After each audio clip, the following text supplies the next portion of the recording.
You're not wrong, but it goes deeper than that. And that's what we're going to address right now. I love me some Nick Saban. Ain't no question about that.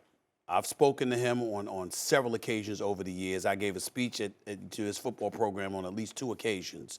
I revere the man, but I'm incredibly fond of Jimbo Fisher as well.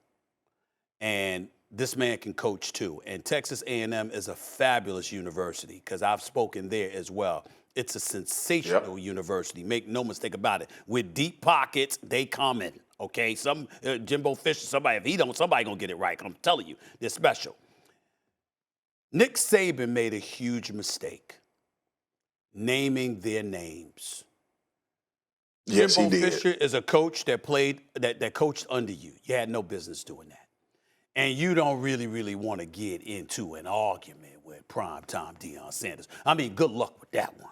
Good luck with that one. So, I mean, Nick Saban really made a mistake. Here's what I think you're missing. I think as he reflects on it, he knows he made a mistake by mentioning those 2 programs, those 2 names. Yeah. But I think also mission accomplished. Marcus Spears, Nick Saban's issue is not those programs. His issue is NIL and name, image, likeness. And it's not about alerting the boosters like you just highlighted. I think Nick Saban is upset that not enough coaches are speaking out against NIL and the impact that it's having on college football. So let's highlight what that is. You have a situation where, according to what I've been told and what I've read, name, image, and likeness was obviously a way in which athletes could ultimately profit off of, obviously, their name, image, likeness, okay? And what you were supposed to do, you're allowed to hire an agent, and what you were supposed to do was capitalize off your name, image, and likeness and monetize that somehow, some way outside of the football program.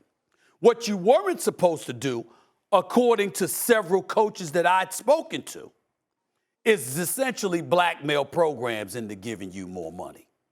Because when you do that, now it's made the situation far more salacious than anybody ever anticipated. You were supposed to use an agent to go outside the corridors of a football program and to go to various businesses where you could capitalize monetarily off your name, image, and likeness. But what you have, according to the coaches, and it's fairness to all the agents out there, I haven't spoken to them about that yet, I will, but some coaches are saying, Swagoo, that the agents are using them to say to pit one program against the other. So the program can find a way through its alumni, et cetera, to funnel money to these players. They consider that extortion. I've had 2 coaches on a collegiate level use the word extortion.